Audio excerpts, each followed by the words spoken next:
it out. I think the Roosevelt Hotel out there. That's a nice hotel. Yeah, I didn't know shit about it, but they turned like their pool into like a dance floor. Niggas went crazy out there, so shout out to Lover. They 2 for 2. Ain't this the second year they did something like that? 3 for 3. 3 for 3. Because Black's been nominated for 3 years straight. Wow. And each year they've upped the ante with the parties. So yeah, that's crazy. Shit's going crazy. Well, new episode of One Could Argue. I'm here with my dog this Roop. one. Yeah, we're actually recording this one. If you've been listening to the podcast, you know last week we recorded an entire episode without pressing record. And to that point, even in last week's episode, I did make a point of the importance of, not just setting a checklist, but making sure that you abide by it, abiding by the structure so you're not rushing through. And that is for sure a very important part of it.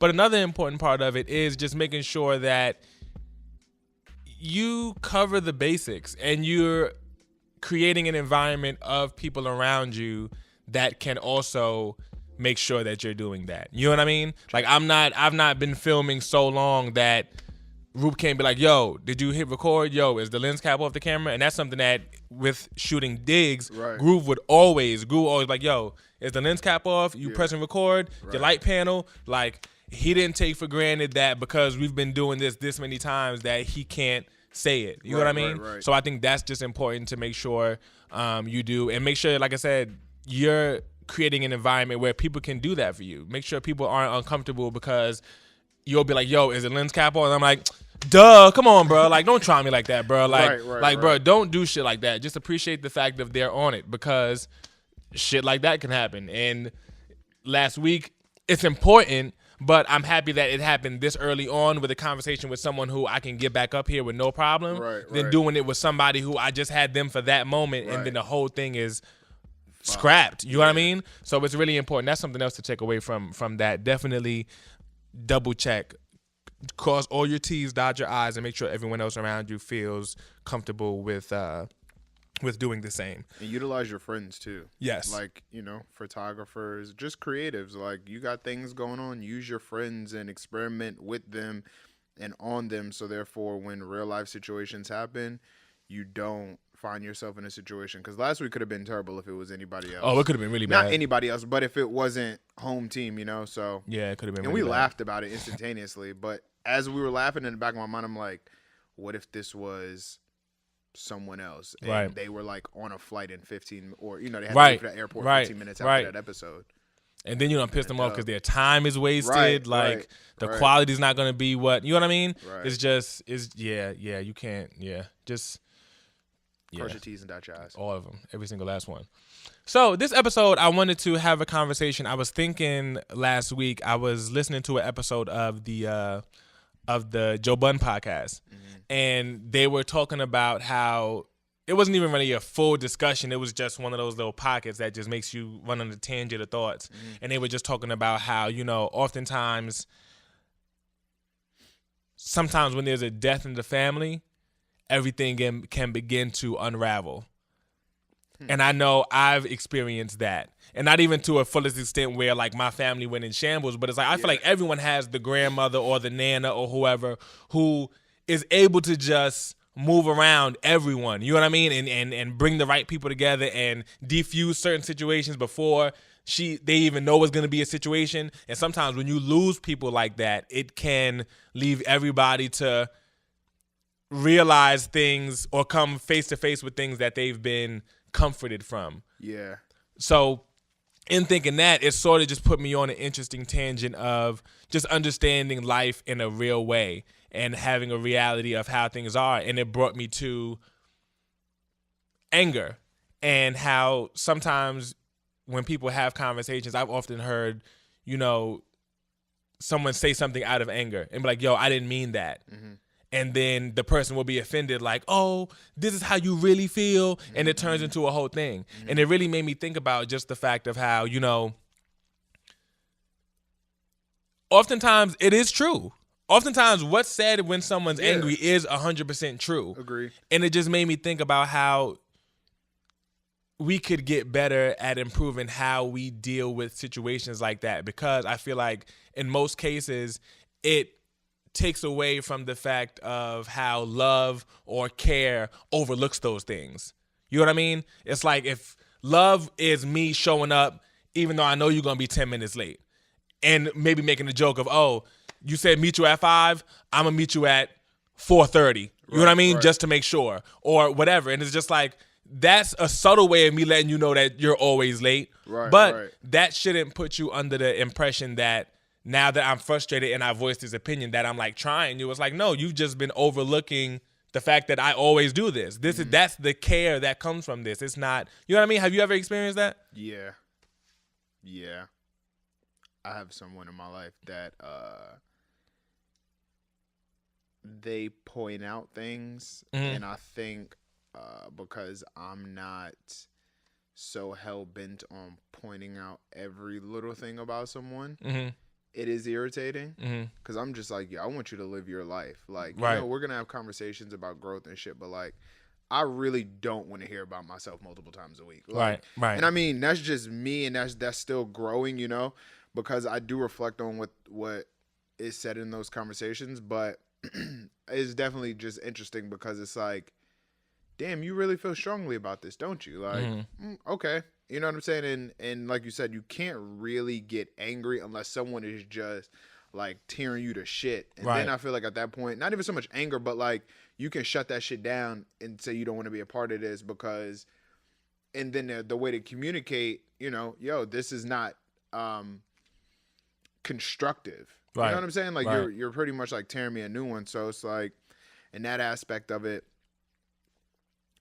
like tearing someone a new asshole is not constructive. You know what I'm saying? Like my mom literally always says it's not what you say, it's how you say it. Right. You know what I'm saying? Because you could tell somebody something and it's like, oh, okay, yeah, that makes sense. And then you tell them the exact same thing with a little more oomph in your voice and your chest a little, you know, bigger, and they're gonna be like, do we need to go outside? Right. You know what I'm saying? Right. And it's funny because that brings me back to the conversation we were having a couple of weeks ago when I was talking about the Recode podcast I was listening to. And the woman was saying how she gave a lecture at the Google offices.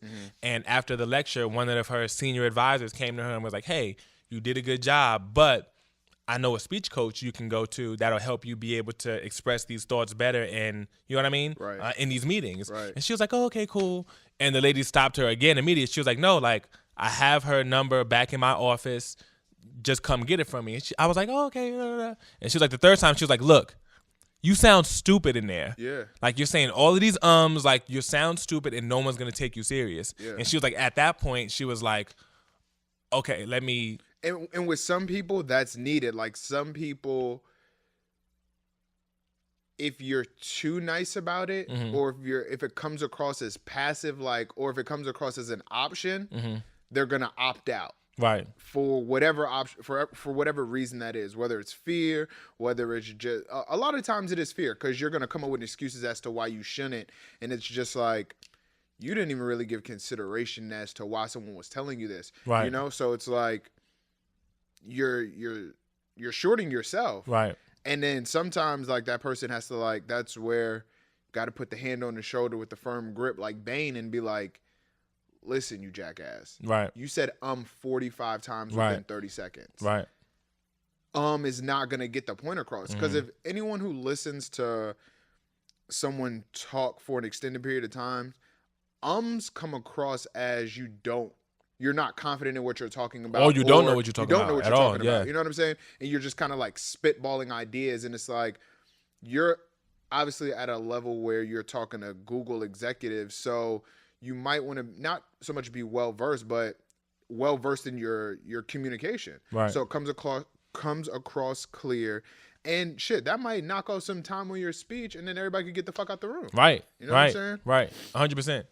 And yeah, I think that's one of those things where, to the point you was just making, I think tone and everything is important, but I think because needless to say, everyone's not perfect. So everyone is still learning about how to talk to people the right way or whatever. Yeah. So I think it's important for you as a person to go into those situations, you meaning anyone, you meaning me, to go into those situations and make sure you don't miss those learning opportunities by focusing on what that person is doing wrong in regards of how they're communicating it. You know what I mean? Right. Like in a situation where if someone is angry and they're telling you about yourself, don't turn it into so this is how you really feel. It's like, well, do I really do this? Yeah. And if I really do this, then okay, this is my opportunity to let you know, like, yo, I apologize for doing that. I will work on it and then go from there. 100%. Because clearly they've been putting up with it for a good amount of time for it to bubble up like this. You know what I mean? Yeah. And I think that's one of those things where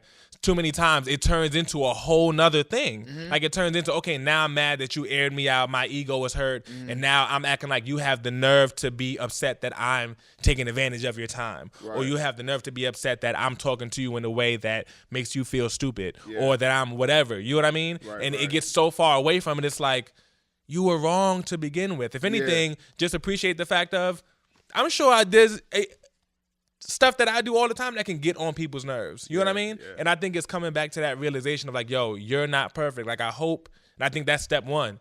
Am I under this false notion that everything I do is just so cool and no one's ever bothered? Like if that's how you feel as you walking around, that's step one. You got to peel that back and then restart over, because there's shit that you do that I'm sure makes people drive off a cliff. Oh yeah, I say shit out my mouth and like 2 seconds later I'm like 100%. I'm like, I literally could have taken 2 seconds to not be as reactive as I was, because my intention was not really to react that way. I just went with my instinct. Right. And sometimes your instinct will fucking have you walking on pins and needles. You know what I'm saying?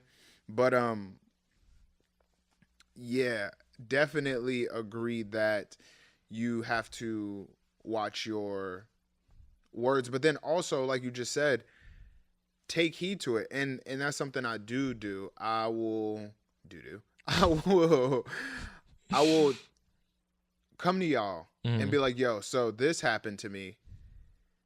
This is what was said. What do you think? What do y'all think about this? Right. You know what I'm saying? Right. Or I'll be like, yo, this was said to me. I agree with what was said about me. I want to grow. And then we'll start the process of helping me uncover whatever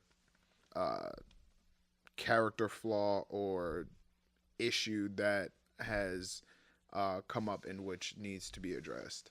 Yeah, and I think that's good, and of course we all do it. I think I hope everyone does that or begins to do that.